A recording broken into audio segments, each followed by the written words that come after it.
नमस्कार. आपण पाहायला सुरुवात केली आहे गावरान विश्लेषक. इथे तुम्हाला स्पष्ट आणि सविस्तर माहिती अस्सल बोलीभाषेत म्हणजे गावरान भाषेत ऐकायला आणि बघायला मिळते. कसं माहिती आहे का, तुम्ही जर कुठली चित्रपट किंवा मालिका किंवा काही बघितलं असेल तर त्याच्यामध्ये सुरुवातीला एक दाखवलं जातं, त्यामध्ये लिहिलेलं असतं की वास्तविक जीवनातील घडणाऱ्या घटनांशी आमचा काहीही संबंध नाही. आणि तसं जर त्या चित्रपटामध्ये मालिकामध्ये काही दाखवलं गेलेलं असेल तो केवळ निव्वळ योगायोग समजावा. पण तो योगायोग नसतं, खरंच त्या पद्धतीनं त्या मालिकामध्ये त्या पिक्चरमध्ये दाखवलं जातं, पण समोर टॅगलाईन असते की तो फक्त योगायोग समजावा. आता असाच योगायोग आपल्याला आपल्या समाज जीवनामध्ये, परिसरामध्ये आणि राजकारणामध्ये सुद्धा बघायला मिळतो. कारण की तो योगायोग असतो का मुद्दामून केलेली कृती असते, हेच आपल्याला अगदी सविस्तरपणे ह्या व्हिडिओमध्ये बघायचे. जर आता आपण पाहिलं तर राज्यामध्ये सगळ्यात महत्त्वाचा मुद्दा म्हणजे मराठा आरक्षणाचा आहे. कारण ती आंतरवाली सराठीतून मनोज जरांगे पाटील यांनी काही आमरण उपोषण चालू केलं आहे. त्याचा आता हा 6वा दिवस आहे आणि अजूनही सरकारने त्या निर्णयावर कुठल्याही पद्धतीनं निर्णय दिला नाही किंवा मराठ्यांना आरक्षण देऊ असं काहीही अजून निर्णय घेतलेला नाही. यामुळंच राज्यातलं वातावरण मोठ्या प्रमाणात तापलेलं आहे. जे राज्यातले जेवढे राजकीय पक्ष आहेत, पक्षाचे नेते आहेत, त्यांनासुद्धा गावबंदी केली आहे. अशा कुठल्याही नेत्याला गावामध्ये प्रवेश दिला जात नाही आहे, हे आपण सतत टी व्हीवर पाहतोय.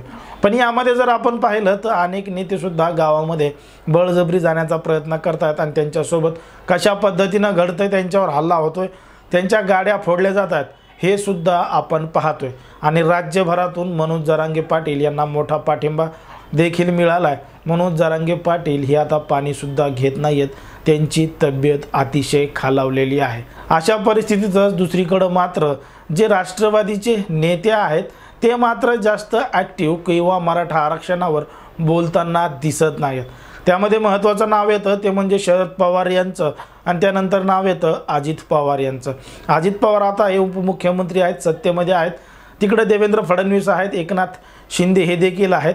मात्र जोरदार टीका आता राष्ट्रवादीवर सुद्धा होऊ लागली आहे. कारण की मागच्या अनेक वर्षांपासून राष्ट्रवादी ही सत्तेमध्ये आहे आणि तरीसुद्धा मराठा आरक्षणाचा मुद्दा हा मार्गी लागलेला नाही, निकाली लागलेला नाही. आता या सगळ्या प्रक्रियावर, या सगळ्या याच्यावर प्रतिक्रिया दिली आहे आणि ते नेमकं काय म्हणाले ऐका हा व्हिडिओ. आणि ह्याला पण सरकार जबाबदार आहे. आता काय झालं की अजित पवार कुठेतरी येणार होते तर असं म्हणू लागले की त्यांना डेंग्यू झाला. पप्पा म्हणाले ना चर्चेला या, तर त्यांना जरा डेंग्यू झाला. मराठा आरक्षणाचा विषय निघला की यांना कुठला ना कुठला रोग 100% होतोच. आणि दुसरा कुठलाही विषय असू द्या, यांचा शासन आपल्या दारी कार्यक्रम म्हणला की त्यांचे दुखणे लगेच जातात. मराठा आरक्षणाचा विषय म्हणला की यांना लगेच रोग येतात.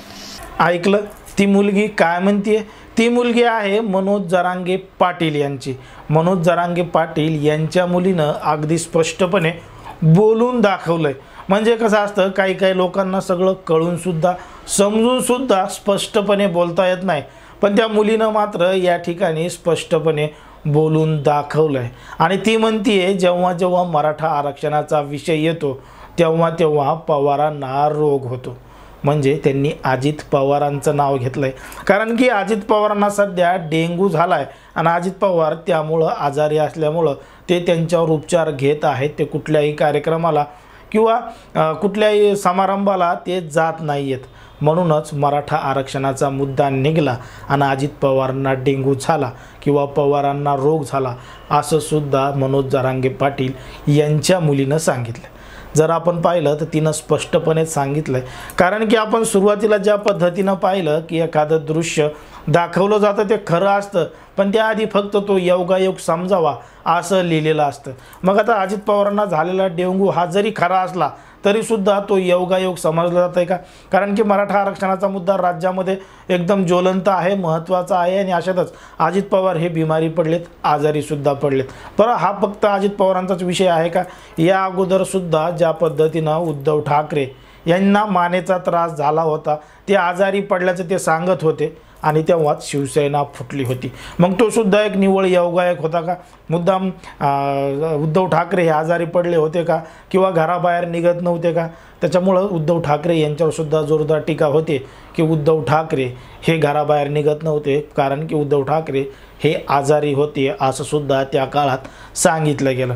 त्यानंतर मध्यंतरी काळामध्ये अजित पवारांची शरद पवारांची एका निवासस्थानी भेट झाली होती आणि ती भेट प्रकृतीच्या कारणामुळे होती, त्यामध्ये कोणाचं तरी दुखत होतं म्हणूनच या दोघांनी ते जाऊन भेट घेतली। मग तो सुद्धा योगायोग होता का मुद्दाम केलेलं कृत्य होतं असंच आपल्याला या ठिकाणी वाटू लागतं। पण ज्या पद्धतीनं मनोज जरांगे पाटील यांच्या मुलीनं मुद्दा उपस्थित केला किंवा विषय काढलाय की जेव्हा जेव्हा मराठा आरक्षणाचा मुद्दा निघतो तेव्हाच यांना असा रोग किंवा असा डेंगू का होतो असं तिनं स्पष्टपणे या ठिकाणी बोलून दाखवलं। कारण की अजित पवार हे चर्चेला येणार होते, चर्चा करणार होते मराठा आरक्षणावर आणि तेवढ्यातच त्यांना आज अशा पद्धतीनं डेंगू झालेला आहे। आता त्यांना डेंगू झाला ते योग्य पद्धतीने उपचार घेत आहेत, मात्र त्यावर या मुलीनं अशी प्रतिक्रिया दिली आहे। याबद्दल तुम्हाला काय वाटतं हे अगदी स्पष्टपणे कमेंटमध्ये सांगा आणि अशाच पद्धतीचे नवनवीन व्हिडिओ पाहण्यासाठी आपल्या चॅनलला लगेच सबस्क्राईब करून घ्या। धन्यवाद।